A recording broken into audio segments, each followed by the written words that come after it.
अस्सलाम वालेकुम dear students, I hope आप सब खैरियत से होंगे। डिफरेंशियल इक्वेशन के छठे लेक्चर में आपको वेलकम। आज का लेक्चर इंतहाई छोटा सा लेक्चर होगा और बहुत ही आसान टॉपिक है। सेपरेबल डिफरेंशियल इक्वेशन, यानी डिफरेंशियल इक्वेशन की एक टाइप है सेपरेबल जिसको कहते हैं। इसको हम डिस्कस करेंगे आज के लेक्चर में। इसके अलावा उसको मेथड जो होगा उसको सॉल्व करने का, अगर आपको इक्वेशन गिवन है सेपरेबल फॉर्म में तो देन आप उसको सॉल्व कैसे करेंगे और उसी को हम सॉल्व करने के कुछ एग्जांपल्स भी करेंगे। ठीक है, तो लेक्चर स्टार्ट करते हैं। अच्छा, लेक्चर स्टार्ट करने से पहले हम पांचवा लेक्चर देख लेते हैं। पांचवें लेक्चर में हमने क्या किया था। पांचवें लेक्चर में बेसिकली हमने first order differential equation, initial value problem और एग्जिस्टेंस ऑफ यूनिक सॉल्यूशन, इसका थ्योरम किया था।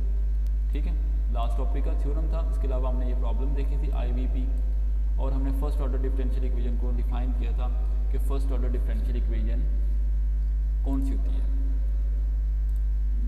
ओके, तो सेपरेबल डिफरेंशियल इक्वेशन। अच्छा, सेपरेबल से आपका वर्ड का जो मीनिंग है वही आपको दिखाता है, बताता है कि सेपरेबल का मतलब जिसको आप सेपरेट कर सकते हो। सेपरेट से आप ये आप मतलब ले सकते हैं, अगर आपके पास कोई एक फंक्शन, कोई एक डिफरेंशियल इक्वेशन गिवन है, उसमें दो वेरिएबल होते हैं, जाहिर बात है, एक डिपेंडेंट और एक इंडिपेंडेंट। एटलीस्ट तो दो होते हैं, ज़्यादा भी हो सकते हैं।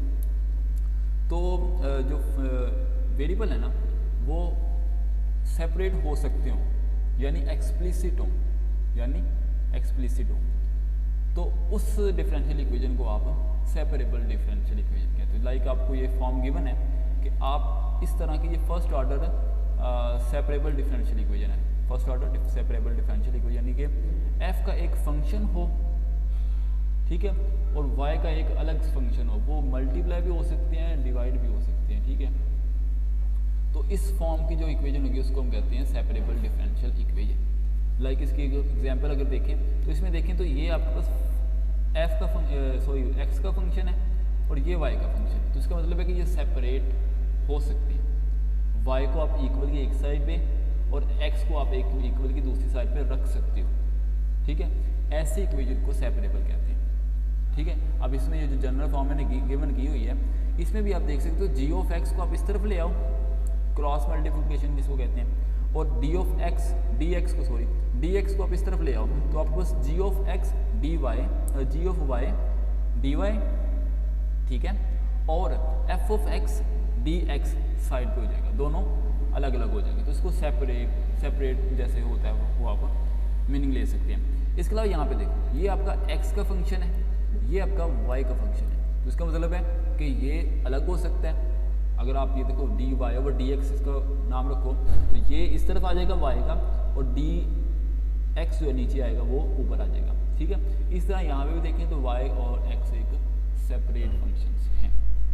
यहाँ पे बात कर लें तो यहाँ पे आप देखें आपसे क्या ये सेपरेट हो सकते हैं। तो यहाँ पे आप देखें पहले। ओके स्टूडेंट, तो ये जो इक्वेशन है ना, ये वाली इक्वेशन सेपरेबल नहीं है। तो ये सेपरेट नहीं हो सकते। फंक्शन x का जो फंक्शन है वो सेपरेट नहीं हो सकता, y का फंक्शन है वो भी सेपरेट नहीं हो सकता। आप इसको करके देखिएगा, खुद से भी ट्राई कीजिएगा, आपसे होती है कि नहीं होती। अदरवाइज़ ये सेपरेबल डिफरेंशियल इक्वेशन नहीं होगी। इसके अलावा यहाँ पे देखें तो यहाँ पे आप साइन y है, ठीक है, तो ये भी सेपरेट जाहिर बात है। ठीक है, तो ये भी सेपरेबल है। तो आपने ये वाली जो हमारी गिवन है, ये 4th नंबर पे जो, इसको आपने चेक भी करना है कि क्या आपसे ये सेपरेबल प्रूफ होती है कि नहीं होती। तो आपको सेपरेबल डिफरेंशियल इक्वेशन की समझ आ गई होगी कि कौन सी इक्वेशन सेपरेबल डिफरेंशियल इक्वेशन होती है। अब हम इसका मेथड करते हैं। अगर आपको एक सेपरेबल डिफरेंशियल इक्वेशन गिवन है, उसको सॉल्व कैसे करोगे। अच्छा, आपको सेपरेबल डिफरेंशियल इक्वेशन लाजिम के तौर पर इसी फॉर्म में गिवन होगी। ठीक है, अगर आपको इसी फॉर्म में गिवन है तो आप क्रॉस मल्टीप्लिकेशन कर सकते हो। इसको आप इस तरफ ले आओ, लाइक तो मैंने पिछली स्लाइड में बताया था, और dx को आप इस तरफ ले आओ, ये वाला। अब देखें सिंपली आपके सामने सिंपल इंटीग्रेशन की फॉर्म बन गई। आप इसको इंटीग्रेट करें। अब देखिए, इंटीग्रेट जब आप करते हो तो साथ एक कांस्टेंट लगाते हो। लाइक दिस, यहाँ पे इंटीग्रेशन की तो साथ एक कांस्टेंट लगा दिया, यहाँ पे इंटीग्रेशन की तो साथ एक कांस्टेंट लगा दिया। अच्छा, इस दो कांस्टेंट को यूज़ करने की बजाय आप एक सिंगल कांस्टेंट भी यूज़ कर सकते हैं। क्यों? क्योंकि देखें जब ये आप मिसाल के तौर पर इसको इस तरफ ले आओ तो ये बन जाएगा C2 माइनस C1 आ जाए, तो ये भी कॉन्स्टेंट ही नंबर होगा ना। तो आप यूजुअली जब आप इंटीग्रेशन करते हो तो तब आप यूजुअली सिंगल कांस्टेंट ही यूज़ करते हो, जिसको आप यूजुअली C कहते हैं, ठीक है। तो यहाँ पे आप इसको सॉल्व कर सकते हैं। और अगर आपको जब इसको सॉल्व करेंगे तो अगर आपको इनिशियल वैल्यू गिवन हो, जैसे हमने लास्ट लेक्चर में इनिशियल वैल्यू प्रॉब्लम डिस्कस की थी, तो अगर आपको इनिशियल वैल्यू गिवन हो तो आप उसमें पुट करके C की वैल्यू निकाल सकते हो, अदरवाइज़ वही आपका जनरल सोल्यूशन होगा। इसको बस इंटीग्रेट करना है तो वही आपका सोल्यूशन होगा। तो ये देखिए, ये छोटा सा टॉपिक था, method of separable differential equation. हमारे पास कुछ एग्जांपल्स हैं, ठीक है, जो हमने बुक से ली हैं, जो हम बुक यूज़ कर रहे हैं डिफरेंशियल इक्वेशन की, उससे हमने ये एग्जांपल ली है। एग्जांपल का नंबर तो मेंशन नहीं है, लेकिन यहाँ पे देखें तो आपके सामने क्या ये सेपरेबल है। इसको मेथड यूज़ करके देखें आपसे ये सेपरेबल बनती है। चेक करने के लिए हम देखते हैं कि ये माइनस है, इस तरफ आगे प्लस हो जाएगा, ठीक है। dy/dx, अच्छा बेसिकली हमने यही बनाना होगा कि dy/dx एक साइड पे रखें, दूसरी साइड पे चेक करें कि क्या x और y के फंक्शन सेपरेट हैं कि नहीं है। यहाँ पे देखें y का फंक्शन ऊपर है, x का फंक्शन है नीचे, इसका मतलब कि ये सेपरेबल है। अब इसको सॉल्व करने का क्या मेथड था? सॉल्व करने का मेथड ये था कि dy की तरफ y वाला फंक्शन, ठीक है, और dx की तरफ x वाला फंक्शन।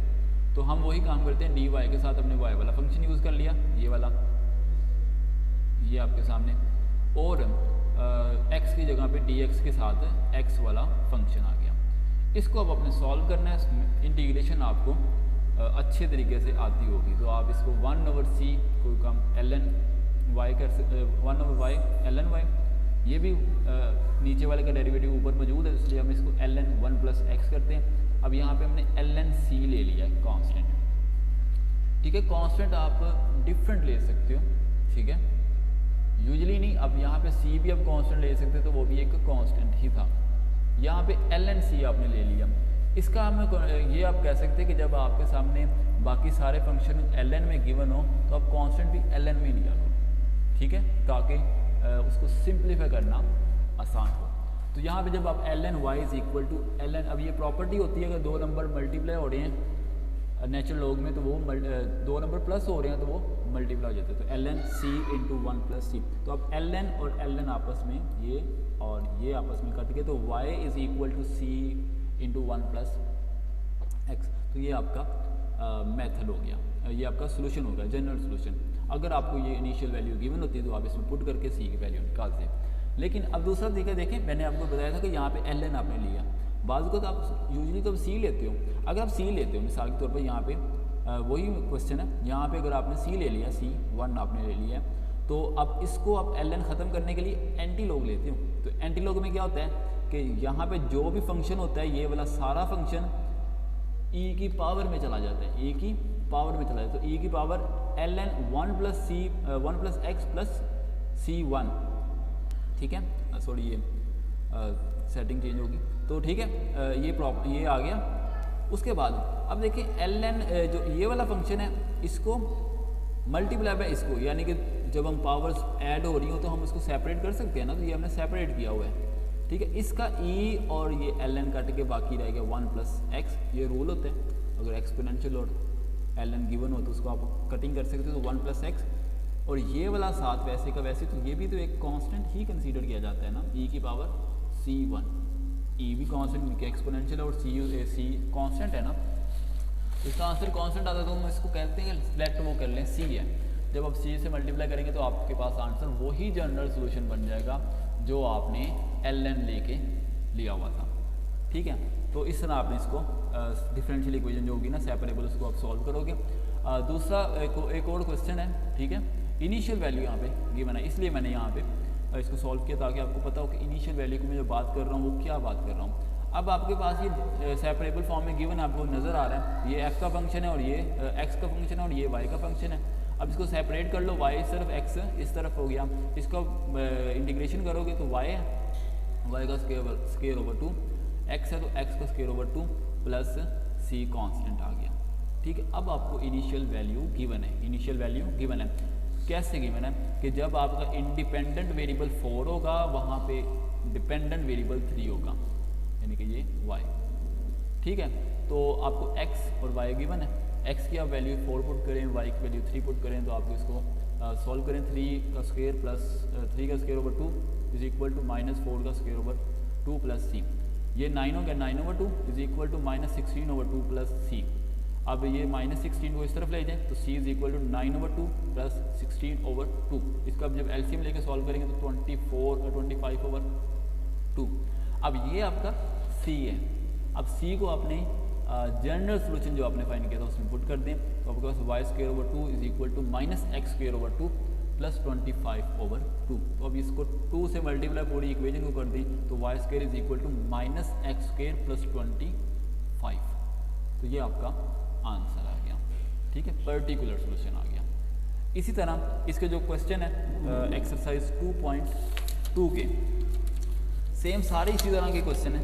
उसमें आपको सेपरेबल इक्वेशंस गिवन है, आपने उसको इंटीग्रेशन करनी है। इंटीग्रेशन जो होती है वो आपको पहले से आपको पता होनी चाहिए कि इंटीग्रेशन आप किस तरह करते हैं। अगर आपको इंटीग्रेशन में कोई प्रॉब्लम फेस कर रहे हैं आप, तो सेकेंड ईयर के लेक्चर्स मैंने अपलोड किए हुए हैं इसी चैनल पे, वो आप ज़रूर देखें इंटीग्रेशन के हवाले से। तो वहाँ से आपको बहुत अच्छी समझ आ जाएगी इंटीग्रेशन आप किस तरह कर सकते हो। क्योंकि यहाँ पे अगर मैं आपको समझाऊँ इंटीग्रेशन तो वो आप लेक्चर काफ़ी लेंथी हो जाएगा, तो हमारे जो क्वेश्चन है वो सॉल्व नहीं होंगे। तो सेकेंड ईयर के जो लेक्चर्स हैं उनको भी आप विज़िट करें। ठीक है, तो उसमें आपको इंटीग्रेशन के काफ़ी फॉर्मूलेज भी और इसके अलावा आपको वहाँ से काफ़ी नॉलेज सीखने को मिलेगा। ठीक है, तो आज का लेक्चर यहीं पे। अगर आपने इस लेक्चर की PDF लेनी हो तो आप हमें यूजुअली ईमेल कर सकते हैं। इसके अलावा आप हमें कमेंट सेक्शन में भी कह सकते हैं कि हमें नोट्स चाहिए। इसके अलावा आप ये जो लेक्चर है ये हमने डेडिकेट किया हुआ है हमारे स्पेशल फ्रेंड हैं एक, उनका नाम हमने मेंशन तो नहीं किया लेकिन ये कोड वर्ड है उनके नाम का। आई होप अगर वो हमारी वीडियो पे आएंगे तो आई होप वो समझ जाएंगे कि मुझे डेडिकेट किया हुआ है। तो keep watching and keep learning, must like and comment the video, share the video and subscribe और चैनल। नेक्स्ट वीडियो तक अपना बहुत ख्याल रखिएगा। अल्लाह हाफिज़।